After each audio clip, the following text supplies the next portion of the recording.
So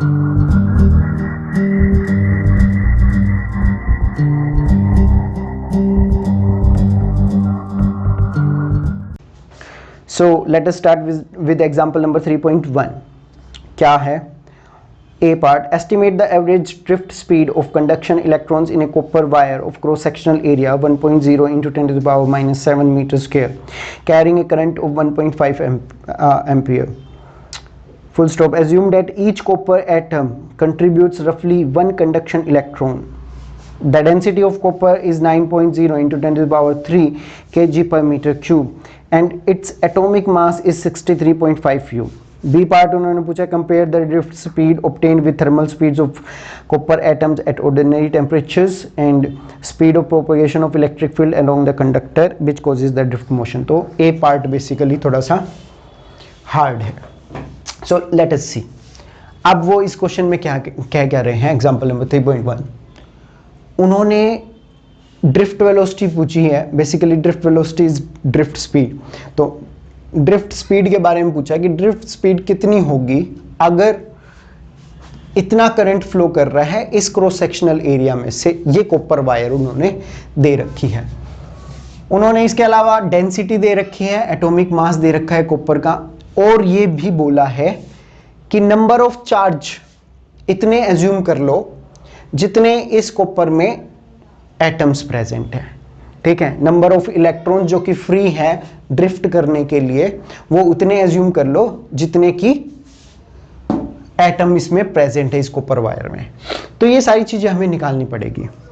अब सबसे पहले ड्रिफ्ट वेलोसिटी होती क्या है? इलेक्ट्रिक फील्ड के इन्फ्लुएंस में आने के बाद जब इलेक्ट्रॉन्स ड्रिफ्ट होते हैं, ठीक है, एक जगह से दूसरी जगह जाते हैं, उसी को क्या बोलते हैं? Basically drift velocity. ये सिंपल डेफिनेशन है बिल्कुल समझने के लिए. और ड्रिफ्ट वेलोसिटी को हम देते कैसे हैं? This is the formula. अब यहां पे आप देखेंगे this is charge on electron, this is electric field, this is mass of electron and this is tau, relaxation time. लेकिन ये फॉर्मूला यहाँ पे कहीं काम नहीं आने वाला. अब आधे से ज़्यादा स्टूडेंट्स को ये भी एग्जैक्टली नहीं पता कि रिलैक्सेशन टाइम एक्चुअल में होता क्या है. सिंपल भाषा में समझने के लिए रिलैक्सेशन टाइम होता है एक इलेक्ट्रॉन जब पहले एटम से टकरा के दूसरे एटम से टकराता है under the influence of electric field. जब एक इलेक्ट्रॉन जो फ्री इलेक्ट्रॉन होता है वो पहले एटम से टकरा के दूसरे एटम से टकराता है, इस बीच में जो उसको टाइम मिलता है that is basically called relaxation time. ठीक है, अब ये एवरेज वगैरह होते हैं काफ़ी सारी. ये रिलैक्सेशन टाइम बेसिकली एवरेज है ऐसे टकराव के टाइम्स का, बट आप सिंपली इसको ऐसे समझ सकते हैं, दिस इज रिलैक्सेशन टाइम. ठीक है, ये एवरेज होती है बेसिकली. जितने भी काफ़ी सारे इलेक्ट्रॉन्स होंगे वो काफ़ी सारे इलेक्ट्रॉन्स टकराएंगे. अब किसी का टकराने का टाइम ज़्यादा होगा, किसी का कम होगा, उन सब की जो एवरेज निकालेंगे वो होता है रिलैक्सेशन टाइम. लेकिन बेसिकली आप इसे ऐसे समझ सकते हैं. So let us start, come back to the question. अब हम इस फॉर्मूले से तो निकाल नहीं सकते, ये हमारे किसी काम का नहीं है. तो हमें क्या करना पड़ेगा? हमें आई और वी डी के बीच में एक रिलेशन निकालना पड़ेगा, और वो रिलेशन मैं यहाँ पे निकालता हूँ. सो कैसे? सबसे पहले तो हमें ये पता होना चाहिए व्हाट इज आई.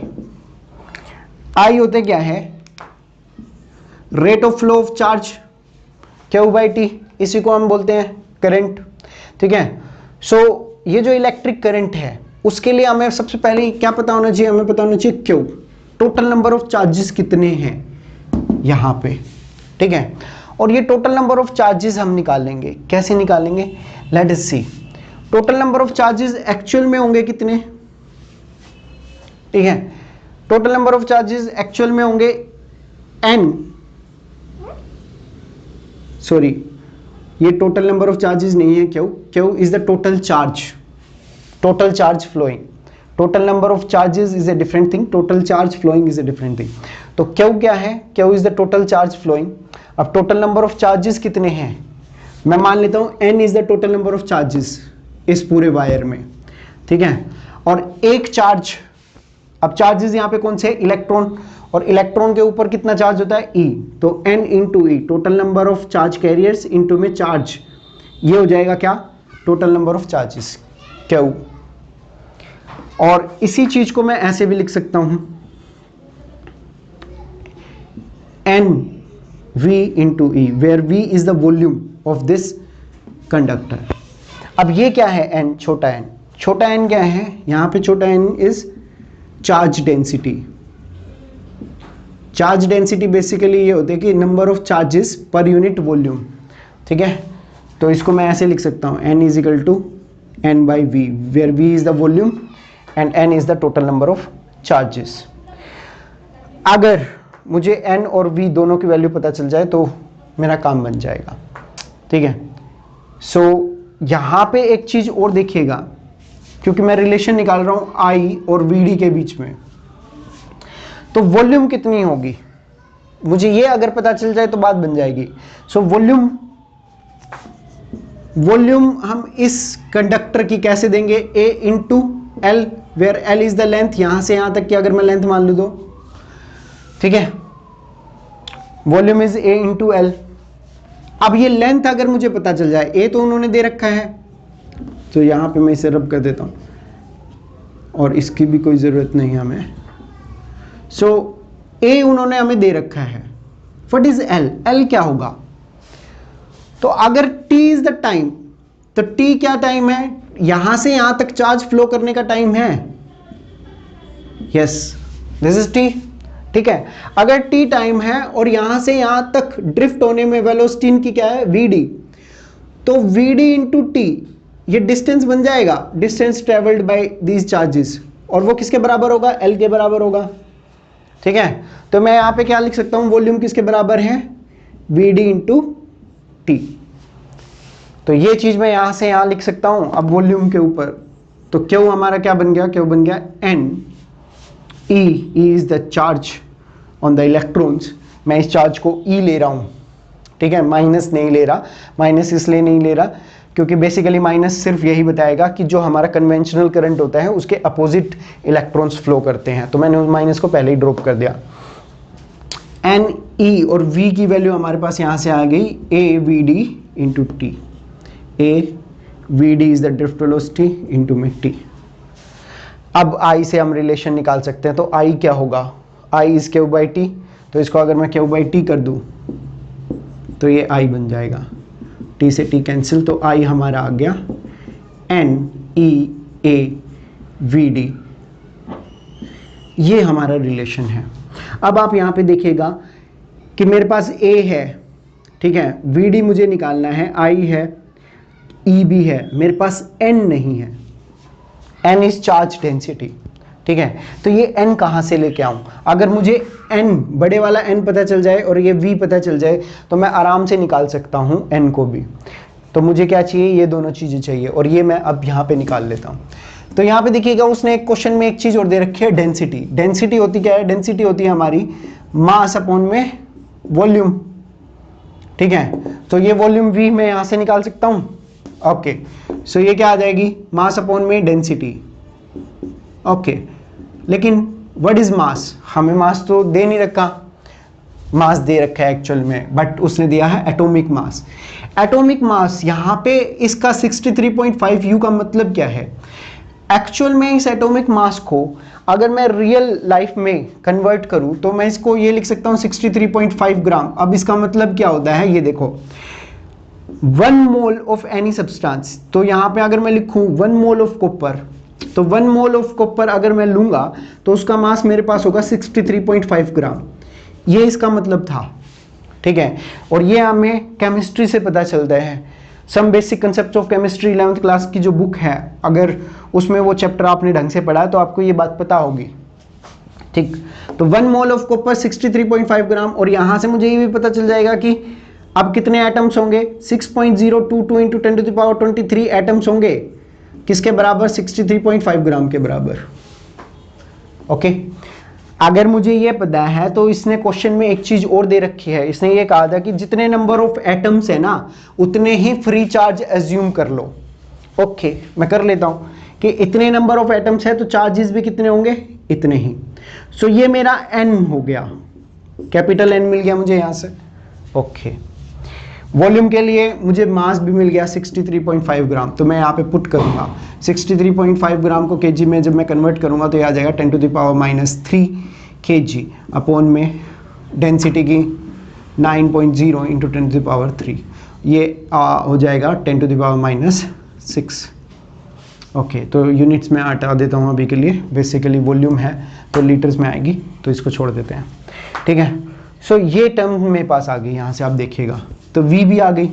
अब N भी है, V भी है, तो N और V में क्या रिलेशन हो गया, यहाँ से आप ये देखिएगा कि N मेरा क्या है, N/V, N is 6।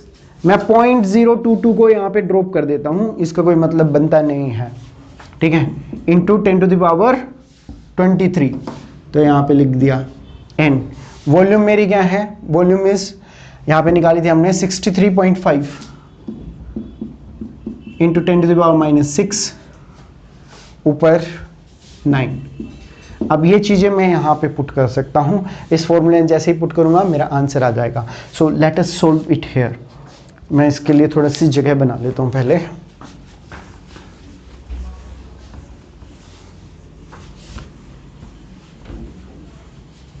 So let us solve.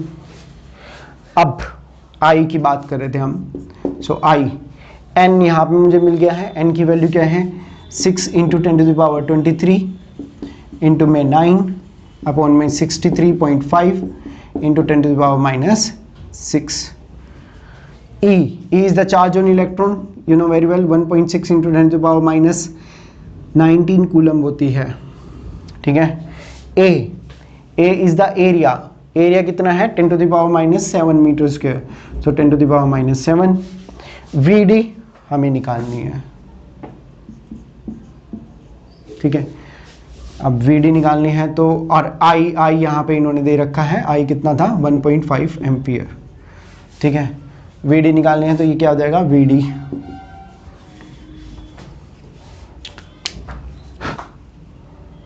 This is 63.5 into 10⁻6 into में 1.5 अपॉन में 6 इंटू 10⁻23 इंटू में 9 इंटू में 1.6 10⁻19 10⁻7। Now you can see, let us सी।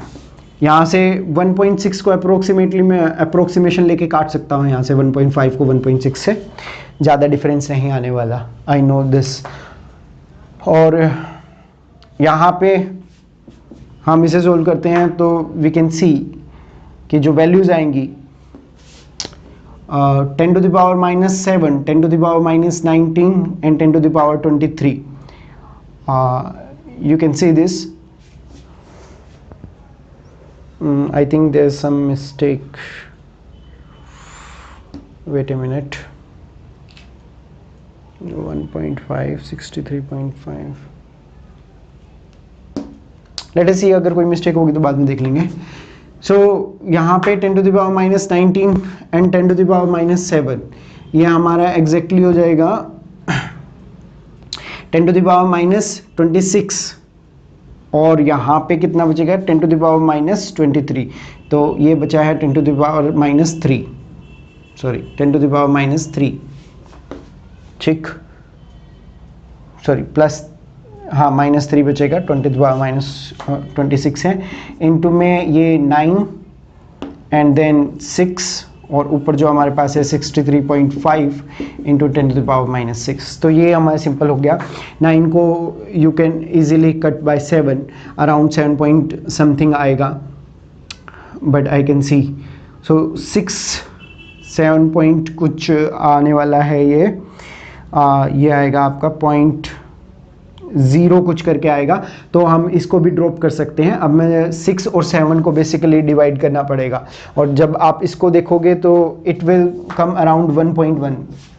10⁻³ से इसको भी काट सकता हूँ, ये आएगा 10⁻³। तो यहाँ पे 6 को 7 से डिवाइड करोगे तो you will get something around 1.1। So in 1.1 into 1.16 into 10⁻³ के अराउंड आ जाएगा, ये क्या है, metre per second. This is the velocity, और इसको मैं अगर लिखूँ तो this will be 1.16 millimetre per second लिख सकता हूँ मैं इसे। So this is the velocity we will get 1.16। अब ये नेक्स्ट पार्ट में क्या कह रहे हैं, part B and part C. तो अगर आप part B and part C देखें तो पार्ट बी और पार्ट सी में ये कह रहे हैं कि भाई इस वेलोसिटी को, दिस इज ड्रिफ्ट वेलोसिटी, इस वेलोसिटी को आपको कंपेयर करना है कॉपर अगर रूम टेम्परेचर पे होगा, ठीक है, और रूम टेम्परेचर लगभग कितना टेम्परेचर 300 केल्विन के करीब, ठीक है। अगर उस टेम्परेचर पे होगा तो उसके पास कुछ थर्मल एनर्जी होगी, और थर्मल एनर्जी की वजह से वहां पे कॉपर के जो एटम्स होंगे वो क्या करेंगे, वो वाइब्रेशनल एनर्जी दिखाएंगे, तो वाइब्रेशनल स्पीड दिखाएंगे। तो वो वाइब्रेशनल स्पीड से कंपेयर करो, तो वो वाइब्रेशनल स्पीड कॉपर की अगर हम देखें तो कितनी आएगी, वो आएगी 2 × 10⁻² मीटर पर सेकेंड। अब ये मैंने कैसे निकाला, ये 11th क्लास में हमने काइनेटिक थ्योरी ऑफ गैसेस वाले चैप्टर से देखा था, ठीक है। सो वहां पे ये कॉपर की जो है आइसोथर्मल स्पीड है बेसिकली, ठीक है। तो 2 × 10⁻² मीटर पर सेकेंड, और यहाँ पे कितनी आई है 1.16 × 10⁻³ मीटर पर सेकेंड। तो अप्रोक्सीमेटली अगर आप देखोगे तो कंपैरिजन करना तो आपको ये पता चलेगा 10⁻⁻5 का लगभग गैप आ रहा है। तो इसका मतलब ये स्पीड काफी कम है जो ड्रिफ्ट स्पीड है। बाकी उसने ये बोला कि एक और स्पीड से कंपेयर करो, अगर इलेक्ट्रिक फील्ड लगा दें, और बेसिकली हम ये देखते हैं कि कोई भी चार्जेस किसकी वजह से मूव होते हैं, इलेक्ट्रिक फील्ड प्रेजेंट होने की वजह से। तो वहां से अगर पोटेंशियल डिफरेंस हम बना रहे हैं तो ये इलेक्ट्रिक फील्ड भी तो मूव हो रही है, तो इलेक्ट्रिक फील्ड जो मूव हो रही है उसकी स्पीड क्या होती है, उसकी वही स्पीड होती है जो इलेक्ट्रोमैग्नेटिक वेव्स की स्पीड होती है, और इलेक्ट्रोमैग्नेटिक वेव्स की स्पीड होती है स्पीड ऑफ लाइट। तो बेसिकली इलेक्ट्रिक फील्ड ट्रांसमिशन की स्पीड क्या होगी, वो होगी 3 × 10⁸ मीटर पर सेकेंड। ये जो स्पीड है वो कह रहा है कि इस स्पीड से कंपेयर करके देखो ड्रिफ्ट वेलोसिटी को। तो नाउ यू कैन सी यहाँ पे भी काफी ज्यादा डिफरेंस आ रहा है, 10⁸ है और यहाँ पे 10⁻³ है। सो ये हमारा कंपैरिजन था, ये हमारा क्वेश्चन था। क्वेश्चन वाज इजी, इतना डिफिकल्ट नहीं था, बट आपको थोड़ी सी कंसेप्ट की नॉलेज होनी चाहिए and you can do all these things.